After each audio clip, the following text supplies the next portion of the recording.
நிறைய பேருக்கு பார்த்தீங்கன்னா, சுகர் பேஷண்ட்ஸ்ன்னு இல்ல. நிறைய பேருக்கு கால்ல வாரிகோஸ் வெயின்ஸ் சொல்லிட்டே இருப்பாங்க. வாரிகோஸ் வெயின்ஸ் கால்ல வந்து நரம்பு வந்து இதா இருக்கு, பிரச்சனை இருக்குன்னுலாம் சொல்லிட்டு இருப்பாங்க. வாரிகோஸ் வெயின்ஸ்னா என்ன சார்?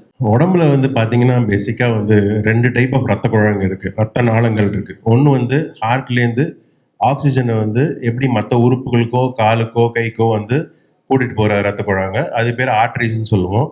அந்த அதாவது ஆக்ஸிஜன் யூஸ்ட் ஆகி, அதுக்கப்புறம் திருப்பியும் லங்ஸுக்கு பியூரிஃபிகேஷன் ஆகி, திருப்பியும் ரிட்டர்ன் ஆகிற ரத்த குழாய் பேர் வெயின்ஸ். ஸோ மெயினாக பார்த்தீங்க அப்படின்னா, காலில் இருக்கிற வெயின்ஸ் வந்து வீங்கி இருந்தாலோ தோல் காலில் வந்து நரம்பு வீக்கத்தினால இல்லை வெயின்ஸோட வீக்கத்தினால கலர் மாதிரி இருக்கோ, புண்ணு வருதோ, இல்லைன்னா அந்த வீங்கி போன ரத்த குழாய்ங்க வந்து ரத்தம் ஏதாவது சின்னதாக அடிபட்டு வெடிச்சிருந்தாலோ, அந்த மாதிரி எக்ஸஸாக ப்ளீடிங் வந்துச்சு அப்படின்னா அந்த வெயின்ஸ் பேர் வேரிகோஸ் வெயின்ஸ்ன்னு சொல்லுவாங்க. வேரிகோஸ் வெயின்ஸ்ன்றது யூஸ்வலாக நம்ம பாப்புலேஷனில் வெரி காமன், லேடிஸ்லேயும் காமன். பிகாஸ் அவங்க வாழ்நாள் முழுவதும் வந்து நிறையா ஹார்மோனல் சேஞ்சஸ் வந்து அவங்க உடம்புல நடக்குது. ப்ளஸ் அவங்களுக்கு ப்ரெக்னென்சி ரிலேட்டட் இஷ்யூஸ் இருக்கிறதுனால அவங்களுக்கு வந்து இந்த வேரிகோஸ் வெயின்ஸ் வந்து ரொம்ப காமன். ரொம்ப நேரம் நின்று வேலை செய்கிறவங்களுக்கு, எஸ்பெஷலி போலீஸில் வேலை செய்கிறவங்களுக்கு, இல்லைனா ரொம்ப நின்று செக்யூரிட்டி வேலை பார்க்குறவங்களுக்கு, இந்த மாதிரி மக்களுக்கு ரொம்ப காமன். ஜெனட்டிக்காக வந்து இந்த வேரிகோஸ் வெயின்ஸ் வரலாம், ஃபேமிலிஸில் ரன் ஆகலாம். ஸோ இந்த மாதிரிலாம் இருக்கும் பட்சத்தில் நம்ம உரிய ட்ரீட்மெண்ட் எடுக்கிறது நல்லது சார். ஸோ வேரிகோஸ் வெயின்ஸ்க்கு பார்த்தீங்கன்னா ட்ரீட்மெண்ட்னு வரும்போது நிறைய ஆயின்மெண்ட்ஸ் எல்லாம் அவைலபிள். நம்ம யூடியூப்ல பார்க்குறோம், இல்லை இதில் இன்ஸ்டாகிராம்லலாம் பார்த்தீங்கன்னா இந்த ஆயின்மெண்ட் போட்டால் எனக்கு வந்து வேரிகோஸ் வெயின்ஸ் கம்ப்ளீட்டாக சரியாக போயிடுது. Does this work sir? நிறைய அட்வர்டைஸ்மெண்ட்டு, நிறையா ஃபால்ஸ் நியூஸ் வந்து மக்கள்கிட்ட வந்து இந்த யூடியூப் சேனல்ஸ், இன்ஸ்டாகிராம் ரீல்ஸு இதிலெல்லாம் நிறைய போடுறாங்க. பட் சயின்டிஃபிக்காக வந்து எதுவுமே ப்ரூவன் கிடையாது. ஸ்டடீஸ்க்கு வந்து இதுக்கு மெஜாரிட்டி ஆஃப் த ரீல்ஸ் போடுறவங்களுக்கு கிட்ட வந்து இருக்கிறது கிடையாது. ஸோ சயின்டிஃபிக்காக வந்து பார்த்தீங்க அப்படின்னா இந்த க்ரீம்ஸோ, இல்லைனா வந்து இந்த ஆயுர்வேதிக் ட்ரீட்மெண்ட் எடுக்கிறதோ, இல்லைன்னா மசாஜில் போய் மசாஜ் பண்ணி விடுறதோ, இதுக்கெல்லாம் வந்து சயின்டிஃபிக்காக ப்ரூஃப் இல்லாததுனால அது வந்து உரிய ட்ரீட்மெண்ட்னு சொல்ல முடியாது. காமன் கன்ஃபியூஷன் எல்லாத்துக்குமே நம்ம நரம்புன்னு தான் சொல்லுவோம். நர்வ்ஸ்னாலும் நரம்பு. ஏன்னா சுகர் பேஷண்ட்ஸில் almost like 40 to 50% of the பீப்புளுக்கு காலில் போகக்கூடிய நரம்புகள் பெரிஃபரல் நர்வ்ஸ்ன்னு சொல்லுவோம். ஸோ அந்த நர்வ்ஸ் ஆர் ஆல்சோ அஃபெக்டட். இப்போ நர்வ்ஸ் அஃபெக்ட் ஆகும்போது கால்களுக்கு போகக்கூடிய உணர்ச்சி குறையுது. ஏதாவது குத்துனா கூட உடனே தெரியறது கிடையாது. அவங்க அந்த ஏன்னா யாருமே பாதத்தை பார்க்கறது இல்லை. எல்லாருமே நம்ம முகத்தை வந்து டெய்லி மிரரில் கண்ணாடியில் பார்க்குறோம், பார்த்துக்கிட்டு முகத்தை பற்றி தெரிஞ்சுக்கிறோம், முகத்துக்கு 100 க்ரீம் யூஸ் பண்ணுறோம். But very very few people பாதத்தை நம்ம கவனிக்கிறது கிடையாது. இப்போ நர்வ்ஸ் அஃபெக்ட் ஆகும்போது என்ன ஆகுதுன்னா, பாதத்தில் உணர்ச்சி குறைஞ்சிருது. உணர்ச்சி குறைஞ்சிச்சுன்னா 2-3 திங்ஸ் நடக்கும். ஒன்று வந்து காலில் இருக்கக்கூடிய ஸ்வெட்டிங் குறையும். காலில் நம்ம பாதத்தில் sweating is your lubrication to the feet. இப்போ நம்ம சைக்கிள் அந்த காலத்தில் யூஸ் பண்ணிகிட்டு இருந்தோம். அப்பப்போ க்ரீஸ் போட்டுக்கிட்டு இருப்போம். அந்த செயினில் க்ரீஸ் போட்டால் ரொம்ப ஈஸியாக அது மூவ் ஆகுன்றதுக்காக. ஸோ அந்த வகையான லூப்ரிகேஷன் நம்ம பாதத்துக்கு நம்ம ஆல்ரெடி இருக்குது. நம்ம ஸ்வெட்டிங்னு சொல்கிறோம் இல்லையா, ஸ்வெட்டிங் தான் பாதத்துக்கான லூப்ரிகேஷன். நர்வ்ஸ் பாதிக்கும் போது அந்த ஸ்வெட்டிங் பயங்கரமாக குறைஞ்சிருது. ஸ்வெட்டிங் குறைய குறைய காலில் வெடிப்புகள் ஏற்பட தொடங்குது. வெடிப்புகள் வர வர அது வழியாக பாக்டீரியா ஈஸியாக உடம்புக்குள்ளே போய் பிரச்சனைகள் உண்டு பண்ண தொடங்குது. ஸோ அதனால் யூஸ்வலாக நம்ம என்ன சொல்லுவோம்னா, பாதத்தில் டெய்லி முகத்துக்கு போடுற மாதிரி பாதத்துக்கும் க்ரீம்ஸ் ஏதாவது டெய்லி யூஸ் பண்ணணும். மாய்ஸ்சரைசிங் க்ரீம்ஸை காலையில் ஒரு தடவை, ஈவினிங் ஒரு தடவை. அது வந்து அந்த வெடிப்புகள் வராமலும் தடுக்கும், பாதத்தினுடைய ஹெல்த்தையும் இம்ப்ரூவ் பண்ணும். நான் சொல்லிட்டு இருந்தேன் இல்லையா, இப்போ நரம்புகள்னு சொன்னோம்னா மெயினாக நர்வ்ஸ் பற்றியும் சொல்கிறோம். பயங்கர ஒரு கன்ஃபியூஷன் எல்லாரும் மனசுலையும் இதுலேயும் இருக்குது. ஒருத்தருக்கு நம்ம சொல்கிறோம் காலில் வந்து நம்னஸ் வந்துடுது. நம்னஸ் வந்தாலே டஸ் இட் மீன் ரத்த ஓட்ட குறைவும் இருக்கா? அது ஒரு காமன் மிஸ்கன்செப்ஷன். டயபெட்டிஸில் வந்து பார்த்தீங்க அப்படின்னா எண்ட் ஆர்கன் டேமேஜ் வந்து ஹார்ட்டு, கிட்னி, கண் பாதிப்போடு சேர்த்து நர்வ்ஸ் பாதிப்பும் ஏற்படுது. ஸோ அதோட பேர் பார்த்தீங்கன்னா ஜென்ரலாக வந்து பெரிஃபரல் நியூரோபதின்னு சொல்லுவோம். ஸோ பெரிஃபரல் நியூரோபதி வந்து வரும்போது ஜென்ரலாக டயபெட்டிஸ் பேஷண்ட்ஸுக்கு காலில் வந்து உணர்ச்சி ரொம்ப கம்மியாக இருக்கும். ஸோ அவங்க அந்த மாதிரி வெளியில் நடக்கும் போது, இல்லைன்னா ஈவன் சில பேருக்குலாம் வந்து படுத்து தூங்கும் போது ஒரு எறும்பு கடிச்சாலோ, இல்லைன்னா அந்த புண்ணில் வந்து ஏதாவது எலி வந்து கடிச்சதுனாலோ அந்த மாதிரி இருக்கும்போது கூட ஒன்றுமே தெரியாது. முக்காவாசி பேஷண்ட் வந்து பார்த்தீங்க அப்படின்னா, வெறுங்காலில் நான் கோயிலில் நடந்தேன் சார், உணர்ச்சி சுத்தமாக இல்லை, காலில் புண்ணானதே தெரியல, இந்த மாதிரி கம்ப்ளைண்ட்டோட நிறைய பேஷண்ட்ஸ் நம்ம பார்க்குறோம் சார். நியூரோபதினால உணர்ச்சி கம்மியாக இருக்கலாம், பட் ரத்த நாளங்களில் இருக்கிற அடைப்புனாலையும் நியூரோபத்தினாலையும் சேர்ந்து உணர்ச்சி கம்மியாக இருக்கலாம். ஸோ முக்கால்வாசி டயபெட்டிக் ஃபுட் பேஷண்ட்ஸில் வந்து ட்ரீட்மெண்ட் வந்து பண்ணிக்காம இந்த மாதிரி அவாய்ட் பண்ணி இக்னோர் பண்ணி ரெண்டுத்தையும் கரெக்ட் பண்ணாததுனால காம்ப்ளிகேட்டட் ஸ்டேட்டில் தான் பேஷண்ட்ஸே வராங்க. ஸோ அவங்களுக்கு ரத்த ஓட்ட அடைப்பு அப்படின்றது பார்த்தீங்கன்னா ஹார்ட்லேயோ மூளையிலையோ ஒண்டி தான் இருக்கும், அதுக்கு ஆன்ஜியோ பண்ணிக்கலாம் அப்படின்னு நினைக்கலாம். பட் காலுக்கு ரத்த ஓட்டம் கம்மியாக இருந்தாலும் அதை அட்ரஸ் பண்ணணும், மாத்திரை சாப்பிடணும், தேவைப்பட்டுச்சுன்னா ஆன்ஜியோ பண்ணணும். ஆன்ஜியோன்னும் போது யூஸ்வலாக ஹார்ட்டில் தான் ஆன்ஜியோ பற்றி பேசுவோம். காலுக்கும் ஆன்ஜியோ பண்ண முடியுமா? எதுக்கு பண்ணணும் ஆன்ஜியோ? உடம்புல இருக்கிற எல்லா உறுப்புக்கும், முக்கால்வாசி உறுப்புங்களுக்கு பார்த்தீங்கன்னா ரத்த ஓட்டம் சீராக இல்லாததுனால தான் பிரச்சனை வருது. காலுக்கும் அந்த மாதிரி பிரச்சனை வரலாம், எஸ்பெஷலி டயபெட்டிக் பேஷண்ட்ஸில்.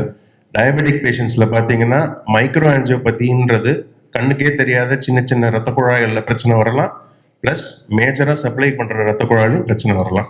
ஸோ இந்த மாதிரி அடைப்பு இருக்கிற பட்சத்தில் காலுக்கு ரத்த ஓட்டம் எப்படி இருக்குன்னு செக் பண்ணி பார்க்கறதுக்கு பேர் தான் ஆன்ஜியோ. அது நம்ம வந்து சிடி ஸ்கேன் எடுத்தும் பார்க்கலாம், மேல் தொடரில் ஊசி போட்டு ரத்த ஓட்டம் காலுக்கு எப்படி போகுதுன்றது பார்க்கலாம். இந்த ஆன்ஜியோகிராம் சொல்லும்போது நிறைய பேருக்கு ஒரு புரிதல் வர மாட்டேங்குது. யூஸ்வலாக அந்த சுகர் பேஷண்ட்ஸ் வந்து ரெண்டாக கிளாஸிஃபை பண்ணுறாங்க, மேக்ரோவாஸ்குலர் டிசீஸ், மைக்ரோவாஸ்குலர் டிசீஸ். மேக்ரோவாஸ்குலர்னா பெரிய ரத்த நாளங்கள், தமிழ் சொன்னால் பெரிய ரத்த நாளங்கள். பெரிய ரத்த நாளங்கள் எங்கெங்கெல்லாம் இருக்குது அப்படின்னு பார்த்தீங்கன்னா, மூளைக்கு போகிற ரத்த குழாய் வந்து கரோட்டிட் ஆர்ட்ரின்னு சொல்கிறாங்க, அது பெரிய ரத்த நாளம். இருதயத்துக்கு போகிற ரத்த குழாய் பேர் கொரோனரி ஆர்ட்ரி, அது பெரிய ரத்த நாளம். காலுக்கு போகிற ரத்த குழாயும் பெரிய ரத்த நாளங்கள் இருக்குது, ஃபெமரல் ஆர்ட்ரி, இந்த மாதிரி நிறைய பேர் இருக்குது. ஸோ அதுவும் பெரிய ரத்த நாளங்கள். சுகர் அதிகமாக இருக்க பேஷண்ட்ஸ் எல்லாருக்குமே வந்து உடம்புல வந்து இந்த கொழுப்பு சத்து கொழுப்பு வந்து அதிகமாக படிதல் ஏற்படுது, அத்திரோஸ்க்ளரோசிஸ்.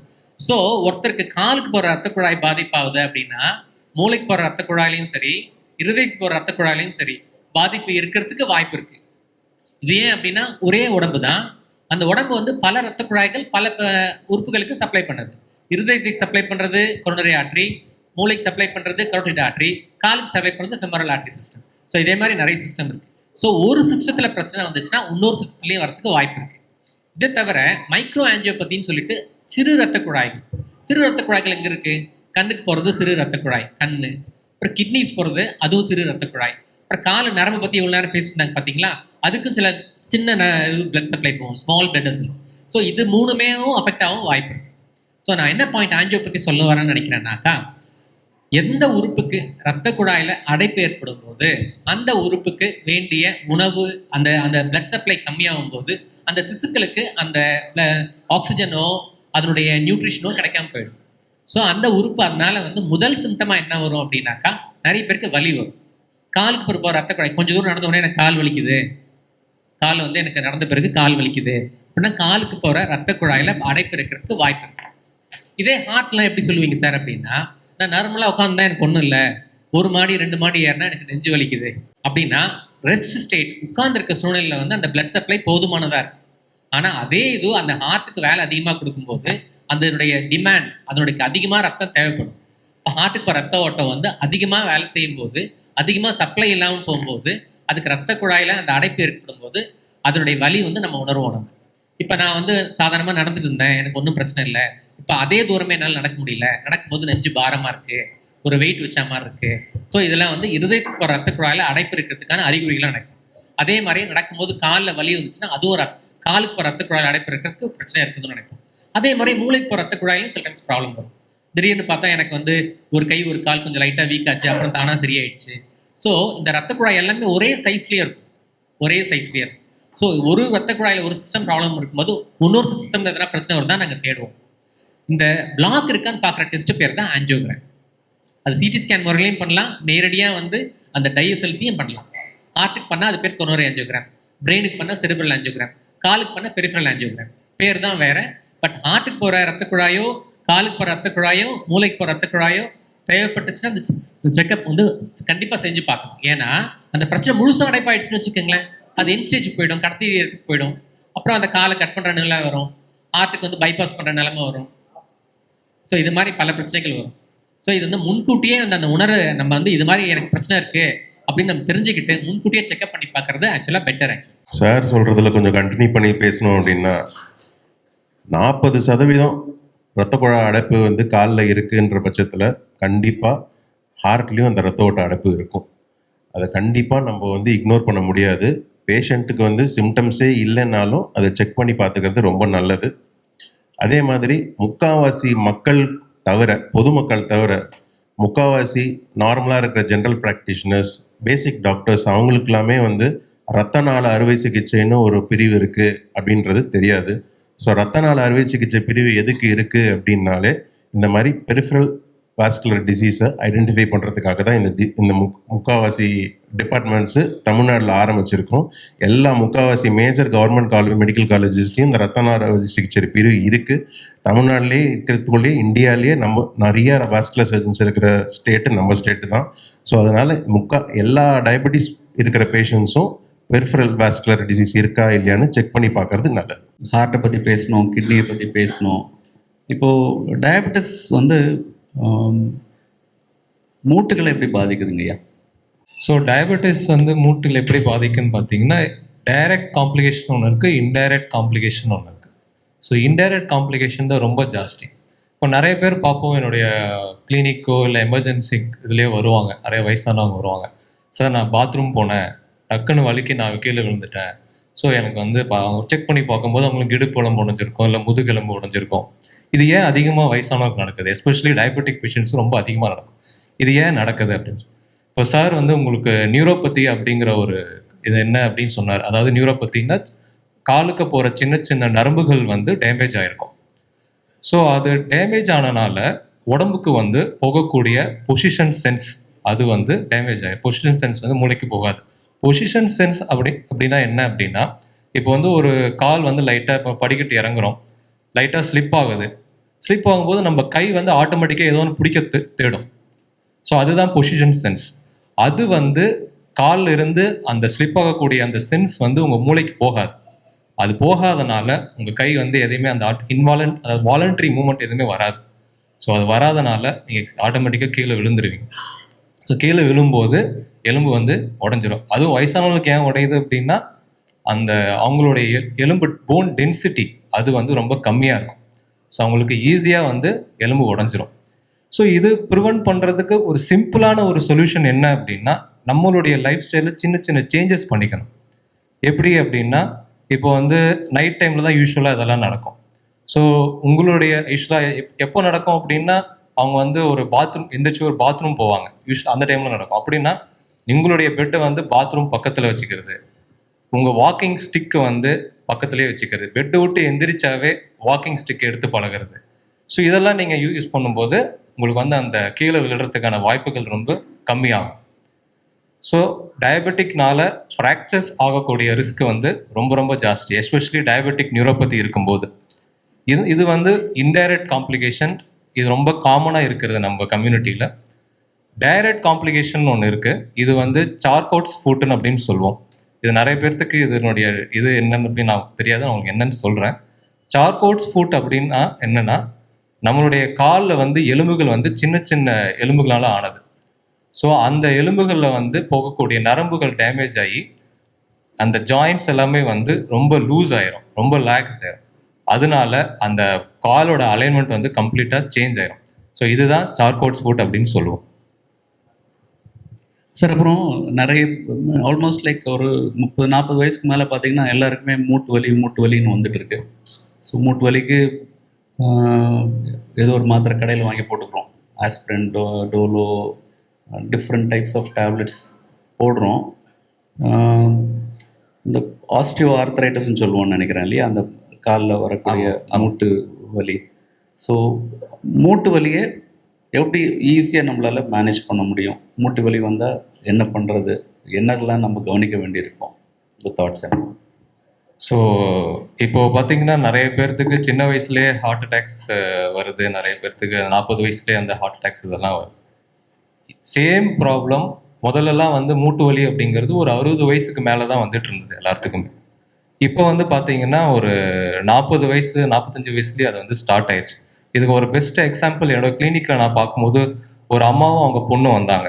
அந்த அம்மாவுக்கு வந்து ஒரு 70 வயசு இருக்கும், அந்த பொண்ணுக்கு வந்து ஒரு 45 வயசு இருக்குது. ஸோ அந்த அம்மாவுக்கு வந்து மூட்டு வலி இருந்தது. அவங்க எக்ஸ்ரே எடுத்தேன். அவங்களுக்கு என்ன எக்ஸ்ரேல என்ன இது இருக்கோ அதே எக்ஸ்ரே பிக்சர் வந்து அந்த 45 வயசு இருக்கிற அந்த பொண்ணுக்கும் அதே மாதிரி இருந்தது. ஸோ வந்து அந்த ஆஸ்டியோ ஆர்த்ரைட்டிஸ் அப்படிங்கிற பிரச்சனை வந்து இப்போ வந்து ஒரு 40 வயசுக்கு மேலேயே வந்து ஸ்டார்ட் ஆயிடுச்சு. ஸோ ஆஸ்டியோ ஆர்த்ரைட்டிஸ் அப்படின்னா என்ன அப்படின்னா, அதாவது ஒரு 2 எலும்புக்கும் நடுவில் கார்டிலேஜ் அப்படிங்கிற கோட்டிங் இருக்கும். அந்த கோட்டிங் வந்து தேய ஆரம்பிக்கிறது. ஏன் சின்ன வயசுலேருந்தே வருது அப்படின்னா, மெயினாக வந்து நம்மளுடைய உடல் எடை வந்து சின்ன வயசுலேருந்தே நம்ம அதிகமாக வச்சுக்கிறனால நம்ம முட்டியில் வந்து லோடிங் அதிகமாயிட்டே இருக்கும். ஸோ ஈஸியாக சீக்கிரமாக தேய்மானம் வந்துடும். ஸோ அதனால ஆஸ்டியோஆர்த்ரைட்டிஸ் வந்து ரொம்ப ரொம்ப ஏர்லியராக வந்து இப்போ வர ஆரம்பிக்குது. சரிங்க சார், இது வந்துச்சுன்னா என்ன பண்ணுறது? இப்போ 40 வயசுலேயே மூட்டு வலி வந்துருச்சு, என்ன பண்ணுறது? ஸோ முதல் விஷயம், உங்களுடைய உடல் எடையை குறைக்கணும். சின்ன வயசுலேருந்து உங்களுக்கு மட்டும் இல்லாமல் உங்களுடைய பசங்களுக்கு வந்து இதை நீங்கள் சொல்லணும். உடல் எடையை நீங்கள் வந்து சீராக வச்சுக்கணும். நல்லா எக்ஸசைஸ் பண்ணணும். எக்ஸசைஸ்னால் பெரிய விஷயமே கிடையாது. உங்கள் உடம்புக்கு உங்களால் முடிஞ்சது ஒரு 1/2 மணி நேரம் ஸ்பெண்ட் பண்ணணும். என்ன அப்படின்னா, வாக்கிங் போகலாம், இல்லை எக்ஸசைஸ் பண்ணலாம், இல்லை யோகா பண்ணலாம். இதை சின்ன வயசுலேருந்தே பண்ணணும். அப்படி பண்ணுனீங்க அப்படின்னா மூட்டு வலிங்கிறது 60 வயசில் உங்களுக்கு வராது. 60 வயசு 70 வயசு ஆனாலும் வராது. இப்போ நிறைய பேர் பார்த்துருக்கீங்கன்னா, நிறைய அத்லெட்ஸ் இருப்பாங்க. நிறைய இப்போ நம்ம தாத்தாக்கள்லாம் இருப்பாங்க. அவங்கெல்லாம் காட்டில் வேலை செஞ்சுருப்பாங்க. அவங்களுக்குலாம் பெருசாக மூட்டு வலியே இருக்காது. காரணம் என்ன அப்படின்னா, அவங்களுடைய தசைகளோட ஸ்ட்ரென்த் வந்து ரொம்ப ஜாஸ்தியாக இருக்கும். ஸோ அதனால வந்து அவங்களுக்கு மூட்டு வலி வராது. ஸோ எக்ஸசைஸ் பண்ணணும், உடல் எடை சீராக வச்சுக்கணும். அப்புறம் வந்து அதே மாதிரி நிறைய பேர் கேட்பாங்க, சமணங்கால் போட்டு உட்காந்தா வந்து மூட்டு வலி வருமா அப்படின்னு. இப்போ வந்து பார்த்தீங்கன்னா, சமணங்கால் போட்டு உட்காரத்துக்கு வந்து நம்மளுடைய பின் தசையோட ஸ்ட்ரென்த்து வந்து நல்லா இருக்கணும். பின் தசை வந்து ஸ்ட்ரென்த்து நல்லா இல்லாமல் அதிகமாக நீங்கள் கீழே உட்காந்தீங்க அப்படின்னாலும் மூட்டு வலி வரும். ஸோ வந்து இதெல்லாம் நீங்கள் ஃபாலோ பண்ணினீங்க அப்படின்னா கண்டிப்பாக வந்து சின்ன வயசில் மூட்டு வலி வராது. மாத்திரை போடலாமா சார்? மாத்திரை போடக்கூடாது, எக்ஸசைஸ் பண்ணணும். அதான் சொன்னேன், மாத்திரையை பற்றி நான் பேசலை. நான் எக்ஸசைஸ் சரிங்களா? மாத்திரை போட்டிங்க அப்படின்னா நிறைய பேர் நாங்கள் பார்த்துருக்கோம், மாத்திரை போட்டு மூட்டு வலினால மாத்திரை போட்டு கிட்னி டேமேஜ் ஆகி நிறைய பேர் நான் பார்த்துருக்காங்க. மாத்திரை போட்டு நிறைய பேருக்கு ஆல்மோஸ்ட் லைக் 80-90% எல்லாருக்குமே வந்து கண்டிப்பாக முட்டி வலி வராமல் இருக்க போகிறது கிடையாது. முட்டி வலி வந்ததுன்னா கண்டிப்பாக மாத்திரை போடாமல் இருக்க முடியாது. அந்த டைமில் பார்த்து இப்போ நீங்கள் 60 வயசு ஆகுது, இப்போ போய் எக்ஸசைஸ்னால் நான் என்ன சார் பண்ணுறது? கிட்னி ப்ராப்ளம் எதனால் வருது அப்படின்னு ஜென்ரலாக இப்போ எடுத்து பார்த்தோம். ஒரு 100 பேரை பார்க்குறோம் அப்படின்னாக்க அதில் சுகர் இருக்கவங்க தான் மோஸ்ட் காமனாக இருப்பாங்க. பிபி இருக்கிறதுனால வரக்கூடிய கிட்னி பாதிப்பு 2வதாக இருப்பாங்க. மற்ற ஃபேமிலியாக வர்றது அந்த மாதிரி நோயெலாம் இருக்கும். பட் அதுக்கு அடுத்த most common cos kidney problem வர்றது எதுன்னு பார்த்தீங்கன்னா பெயின் கில்லர் இன்டேக்காக தான் இருக்கும். ஸோ பெயின் கில்லர்ஸை வந்து எக்ஸசிவாக எடுக்கிறதுனால, இல்லை டோஸை கரெக்டான டோஸில் எடுத்துக்காததுனால கண்டிப்பாக கிட்னி ப்ராப்ளம் வரும் எடுத்தா. ஸோ அப்போ எப்படி அதை ப்ரிவென்ட் பண்ணுறது அப்படின்னா, அகெயின் லைஃப் ஸ்டைல் சேஞ்சஸ் தான் ஃபர்ஸ்ட் ஸ்டெப். அதை கிளியராகவே சார் சொல்லிட்டாரு. ரெண்டாவது, உங்கள் கேள்வி டைரெக்டாக வலி சிவியராக இருக்கும்போது யூஸ் பண்ணி தான் ஆகணும், வேறு வழி இல்லை அப்படின்னாக்க எஸ். ஸோ கிட்னி ப்ராப்ளம் இருக்கவங்களுக்கு யூஸ் பண்ணக்கூடாத சில பெயின் கில்லர்ஸ் இருக்குது, யூஸ் பண்ணக்கூடிய சில பெயின் கில்லர்ஸ் இருக்குது. ஸோ கண்டிப்பாக பெயினை குறைக்க வேண்டிய கட்டாயம் இருக்கும்போது கிட்னிக்கு சேஃபாக இருக்கக்கூடிய சில பெயின் கில்லர்ஸை யூஸ் பண்ணி தான் ஆகணும், வேறு வழி கிடையாது. அதை யூஸ் பண்ணலாம். சம்டைம்ஸ் இந்த கிட்னி டாக்ஸிக் மெடிசன்ஸை கூட யூஸ் பண்ண வேண்டிய வரும். இது மோஸ்ட் காமனாக என்எஸ்ஏடிஸ்ன்னு சொல்லுவோம். நீங்கள் மெடிக்கல் ஷாப்பில் நம்ம கண்ட்ரியோட கர்ஸ் என்னன்னா, நீங்கள் ப்ரிஸ்கிரிப்ஷன் இல்லாமல் போய் கேட்டாலே கொடுத்துருவாங்க. எல்லாமே ஓவர் த கவுண்டர் மெடிகேஷன்ஸ். ஒரு அசிக்ளோஃபெனாக், ஒரு ஹைஃபெனாக், ஒரு சீரடல், இதெல்லாம் வந்து வெல் நோன் ஹோமில் எல்லாருக்கும் தெரிஞ்ச நேம் கமோடிட்டிஸ் ஆகிடுச்சு. தயவு செய்து இந்த மாத்திரைகளை நீங்களாக ப்ரிஸ்கிரிப்ஷன் இல்லாமல் எடுத்துக்காதீங்க. ஏன்னா அப்படி வேறு வழியே இல்லாமல் அதை எடுத்துக்க வேண்டிய சுச்சுவேஷன் வந்தாலும் கரெக்டான அளவு, எவ்வளோ நாள் எடுத்துக்கணும், அந்த மினிமம் டியூரேஷன் அண்ட் கரெக்டான டோஸ், அதை மட்டும் எடுத்துக்கிட்டிங்கன்னா கிட்னி ப்ராப்ளம் ரொம்ப இல்லாத மாதிரியாவது பார்த்துக்கலாம்.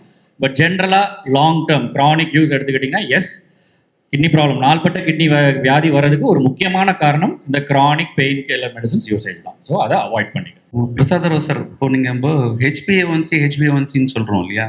இப்போ ஐ திங்க் நம்ம we are going away from testing, fasting and blood sugar, post பிராண்டியல்லேருந்து இப்போ நம்ம இப்போ டாக்டரை பார்க்கறதுக்கு முன்னால் பார்த்தீங்கன்னா நிறைய பேஷண்ட்ஸ் சுகர் எடுத்துகிட்டு போவாங்க. சுகர் எடுத்துகிட்டு போகும்போது டாக்டரை பார்க்க போகிறோம்னு டிசைட் பண்ணிட்டா அதுக்கு முந்தின நாள்லேருந்து அவங்க ஃபுட்டெல்லாம் குறைச்சிப்பாங்க. சுகர் எடுத்துக்க மாட்டாங்க, சாக்லேட்ஸ் எல்லாம் எடுத்துக்க மாட்டாங்க, ஸ்நாக்ஸ் எடுத்துக்க மாட்டாங்க.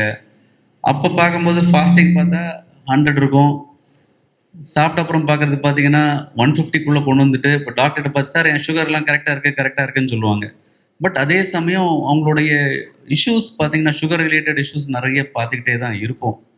அப்போ நம்ம HbA1c செக் பண்ணி பார்க்கும்போது HbA1c 10 இருக்கும் சில பேருக்கு. ஸோ நீங்கள் HbA1c தான் பார்க்கணுமா, இல்லை what are your thoughts on that? இப்போ HbA1c ஜாஸ்தியாக இருக்கும், பட் கம்மியாக இருக்கும். சுகர் வந்து எப்பயுமே ஃப்ளக்சுவேட் ஆகுங்க. நீங்கள் சாப்பிட்றதுக்கு ஏற்ற மாதிரி மாறும். ஒரு நாள் நீங்கள் சக்கரை போட்டு சாப்பிட்டுட்டு பார்க்கும்போது 300 400 இருக்கும். நீங்கள் ப்ராப்பராக டயட் இருக்கும்போது கம்மியாக இருக்குது. இது ஃப்ளக்சுவேட் ஆகிட்டே தான் இருக்கும். நம்ம நிறைய பேஷண்ட்ஸ் ஆர்கியூ பண்ணுவாங்க, சார் நான் வெறும் வயிற்றில் 130 தானே சார் இருக்குது, சுகர் ஜாஸ்தி இருக்குது சார் அப்படின்னு சொல்கிறீங்களே அப்படின்னு சொல்லி கேட்பாங்க. ஆமாம், HbA1c வந்து 3 months average. But HbA1c 100% full ப்ரூஃபும் கிடையாது. HbA1cன்றது அந்த ஆர்பிசி ஃபார்ம் ஆகும்போது அந்த ஹீமோக்ளோபினோட அட்டாச் ஆகிருக்கு. அந்த குளுக்கோஸ் எவ்வளோ குளுக்கோஸ் நம்ம உடம்புல இருக்கோ அதுக்கேற்ற மாதிரி அட்டாச் ஆகிருக்கும். ஸோ அது 3 months ஆவரேஜ். எப்போ அந்த ஹீமோக்ளோபின் ஃபார்ம் ஆகுதோ அப்போ அந்த கிளைகேஷன் நடக்கும். ஸோ அதனால் அது 3 months ஆவரேஜை நம்ம குறிக்குது. அந்த ஒரு நாள் 2 நாள் அவங்க கம்மியாக இருக்காங்கன்றதுனால இட் டசன்ட் மீன் தட் அவங்க வந்துட்டு சுகர் கம்மியாக இருக்குன்றது கிடையாது. அதனால யூஸ்வலாக நம்ம HbA1c பார்க்குறோம். இப்போ டெக்னாலஜி வேற லெவல் போயிட்டு இருக்கு. CGMலாம் வந்துருச்சு, வெரி அஃபோர்டபுள். முன்னாடிலாம் 10,000 ரூபாய் அந்த மாதிரி இருந்தது. இப்போ 5,500 ரூபாய்க்கு CGM வந்துருச்சு. மாட்டி விட்டீங்கன்னா உங்களுக்கு குத்தவே தேவையில்லை. 2 weeksக்கு உங்களுக்கு சுகர் ஆவரேஜ் எவ்வளோ இருக்குது, எவ்வளோ நேரம் சுகர் லோ ஆச்சு, எவ்வளோ அதிகமாகுது, இந்த மாதிரி எல்லா ஃப்ளக்சுவேஷனும் நமக்கு தெரியறதுக்கான வாய்ப்பு இருக்குது. ஸோ HbA1c பண்ணி அது கன்ஃபார்ம் பண்ணிவிட்டு அதுக்கப்புறம் ட்ரீட்மெண்ட் பண்ணுறது கொஞ்சம் ப்ராப்பராக இருக்கும்னு நினைக்கிறேன். இப்போது சுகர் செக் பண்ணுறதுக்கு நிறைய வழி வருது. ஆல்மோஸ்ட் லைக் எல்லா டயபிட்டிஸ் இருக்கிறவங்க எல்லார் வீட்லேயும் இந்த ஹோம் குளுக்கோஸ் மானிட்டரிங் பண்ணுறாங்க, அந்த சுகர் மிஷின் வச்சுருக்குறாங்க. இப்போ வந்து பார்த்தீங்கன்னா நிறைய பேருக்கு இந்த கண்டினியூஸ் குளுக்கோஸ் மானிட்டரிங்னு ஒரு இது வருது. ஸோ கண்டினியூஸ் குளுக்கோஸ் மானிட்டரிங்னா அது ஒரு பேட்ச் மாதிரி போட்டுட்டு ஒரு ஆல்மோஸ்ட் 14-15 டேஸ்க்கு வந்து உங்களுக்கு அது குளுக்கோஸோட வேல்யூஸை சொல்லிகிட்டு இருக்கு. நம்ம சின்ன மிஷின் வச்சுருக்குறோம் வீட்டில், குத்தி குத்தி பார்க்குறது. அது யூஸ் பண்ணோன்னா எத்தனை நாளுக்கு ஒரு தடவை பார்க்கணும், எந்த மாதிரி பார்த்தா அவங்களுடைய சுகர்னுடைய ஆக்சுவல் வேல்யூஸை மானிட்டர் பண்ண முடியும்? இட் டிபெண்ட்ஸ் ஆன் த பேஷண்ட்டுக்கு ஏற்ற மாதிரி மாறும். இன்சுலின் போட்டுட்டு இருக்கவங்க கட்டாயம் வீட்டில் ஒரு குளுக்கோஸ் மானிட்டர் இருக்கணும். குளுக்கோமீட்டர் இருக்கிறது நல்லது. பிகாஸ் இன்சுலின் வந்து ஒரு ப்ரீசெட்டாக அது வந்து சுகரை குறைக்கக்கூடிய தன்மை உடையது. நீங்கள் இன்சுலின் போட்டுட்டு சாப்பிடலாம் சுகர் லோ ஆயிரும். இன்சுலின் போடாமல் சாப்பிட்டீங்கன்னா சுகர் ஏறிடும். ஸோ இன்சுலின் போடும்போது இந்த ரிஸ்க் கண்டிப்பாக இருக்குது. ஃபார் எக்ஸாம்பிள் சில பேர் இன்சுலின்லேயே நிறைய வகைப்படும். ஒன்று வந்துட்டு உடனே வேலை செய்யும், இன்னொன்று லேட்டாக வேலை செய்யும். ஸோ இது யூஸ்வலாக நம்ம 2 வேளை போடுற இன்சுலின்லாம் பார்த்தீங்கன்னா லேட்டாக வேலை செய்கிற இன்சுலினும் அண்ட் உடனே வேலை செய்யக்கூடிய இன்சுலினும் மிக்ஸ் பண்ணி கொடுப்போம். சில பேர் என்ன பண்ணுவாங்கன்னா காலையில் இன்சுலினை போட்டு சாப்பிட்ருவாங்க. பட் அதுலேயே வந்து மதியம் சாப்பாடுக்கும் சேர்த்த மாதிரி இன்சுலின் கலந்துருக்கும். அந்த மாதிரி சமயத்தில் அவங்க லேட்டாக சாப்பிடும்போது சுகர் லோ ஆயிரும், அந்த சிம்டம்ஸ்லாம் வரும். சில பேருக்கு சும்மாவே பசிக்கும், அது அதிகப்படியாக பசி இருக்கும். லைக் அவங்க ஒரு ப்ராப்பரான ஸ்லீப் இல்லை, ஒரு ஸ்ட்ரெஸ்ஸில் இருக்காங்கன்னா பசி அதிகமாக வரும். யூஸ்வலாக இந்த மாதிரி அப்நார்மல் டைமில் பசிக்கும் போது ஒரு சுகர் பார்க்கறது நல்லது. ஏன்னா ஹைப்போகிளைசீமியாவை நம்ம ப்ரிவென்ட் பண்ணணும். சுகர் வந்து ஜாஸ்தியாக இருக்குன்னா நாளைக்கு கண்ட்ரோல் பண்ணிக்கலாம், இல்லை அது மறுநாள் கூட கண்ட்ரோல் பண்ணிக்கலாம். பட் சுகர் லோவாக போகிறது பேராபத்து, உயிருக்கு ஆபத்தாக கூட முடியலாம். பர்டிகுலர்லி இந்த பாத பிரச்சனை இருக்கவங்க, அவங்களால நடக்க முடியாது, இல்லை வந்துட்டு they'll be dependent on someone to move, அந்த மாதிரி இருக்கிறப்போ சுகர் லோ ஆச்சு, அவங்களால சாப்பாடோ இல்லை அது சுகர் இல்லை அது தேடி போகிறதுக்குள்ளார அவங்க கொலாப்ஸ் ஆகிறதுக்கான வாய்ப்புகள் ஜாஸ்தி. அதனால் வீட்டில் குளுக்கோஸ் மானிட்டர் வச்சுக்கணும். இன்சுலின் இருக்கவங்களுக்கு செல்ஃப் மானிட்டரிங் ஆஃப் குளுக்கோஸ் ரொம்ப முக்கியம். சுகர் அதிகப்படியாக போதா குறைவாக இருக்கான்றது பார்த்துக்கிறதுக்கு நமக்கு அதுக்கான டார்கெட்ஸும் டாக்டர் முன்னாடியே சொல்லிடுவாங்க. யூஸ்வலாக ஒரு அடல்ட்டுக்கு ஃபாஸ்டிங் வெறும் வயிற்றில் வந்து 130 கீழே இருக்கணும்னு சொல்லுவாங்க. சாப்பிட்டு 2 மணி நேரம் கழித்த பிறகு லெஸ் தேன் 180 வச்சுக்கணும்னு சொல்கிறாங்க. பட் வயசானவங்களுக்கு கொஞ்சம் ரிலாக்ஸ்டாக வச்சுக்கணும். முக்கியமான காரணம் வந்து ஹைப்போகிளைசிமியா போகக்கூடாதுன்ற காரணத்துக்காக தான். நான் வந்து 220 வரைக்கும் கூட பரவாயில்லைங்க வச்சுக்கோங்க, இது 220 200 இருந்தாலும் பரவாயில்லன்னு சொல்கிறவங்களுக்கு சில பேஷண்ட்டுக்கும் சொல்லுவோம். இன்சுலின் எடுத்துகிட்டு இருக்கிறவங்க இல்லை சுகர் மெடிசன்ஸ் எடுத்துகிட்டு இருக்கிறவங்களுக்கு அப்போது செக் பண்ணும்போது சுகர் 70 அது மாதிரி இருக்குது. ஹைப்போகிளைசீமியான்னு சொல்லுவோம், ஹைப்போகிளைசீமியா அவேர்னஸ்ன்னு சொல்லுவோம். இப்போது சுகர் லோவாக இருந்ததுன்னா உடனே என்ன பண்ணணும்? உடனே எடுத்து சுகர் ஒரு அப்படியே எடுத்து வாயில போட்டுக்கிறது பெட்டரா? என்ன பண்ணணும்? யூஸ்வலாக எப்போ சுகர் லோ ஆகும்லாம் சொல்ல முடியாது. நம்ம பஸ்ஸில் ட்ராவல் பண்ணிகிட்டு இருப்போம், நமக்கு உணவு கையில் இருக்கணுன்ற அவசியம் இருக்காது. அப்போது யூஸ்வலாக சுகர் பேஷண்ட் பாக்கெட்டில் ஒரு சாக்லேட் வச்சுக்கணும், அது சாப்பிட்றதுக்கு இல்லைங்க. இந்த மாதிரி லோ சுகர் ஆகிறப்போ உடனே எடுத்துக்கிறதுக்கு தான். முதல்ல சுகர் வந்துட்டு ஒரு நம்ம நார்மல் டார்கெட் வந்து 80 to 130 ஆக்சுவலாக அதுக்குள்ளே வைக்கணும். 80 கீழே போக ஆரம்பிக்கும் போது பசி எடுக்கும். முதல்ல அந்த பசியும் நீங்கள் கண்ட்ரோல் பண்ணிவிட்டு அப்புறம் சாப்பிட்லான்னு தள்ளி போடுறப்ப என்ன ஆகும்னா அட்ரினல் ஹார்மோன்ஸ்லாம் வர ஆரம்பிச்சிருவாரு. கை உதறல், வேர்த்து ஊத்துறது, இந்த மாதிரி சிம்டம்ஸ் வரும். அதுக்கு அடுத்த லெவல் அது சுகரை கொஞ்சம் ஏற்ற ட்ரை பண்ணோம் அந்த ஹார்மோன்லாம். அதுவும் ஃபெயிலியர் ஆகிற பட்சத்தில் அன்கான்ஷியஸ் ஆகி ஃபிட்ஸ் வர்ற அளவுக்கு கூட போகிறதுக்கு வாய்ப்பு இருக்குது. அதனால் சுகர் பேஷண்ட்டு பர்டிகுலர்லாம் இன்சுலின் போட்டுட்ருக்கவங்க, சுகர் வந்து அடிக்கடி லோ ஆகிற ஹிஸ்ட்ரி இருக்கிறவங்க அவங்க கையில் ஒரு சாக்லேட் வச்சுக்கிறது நல்லது.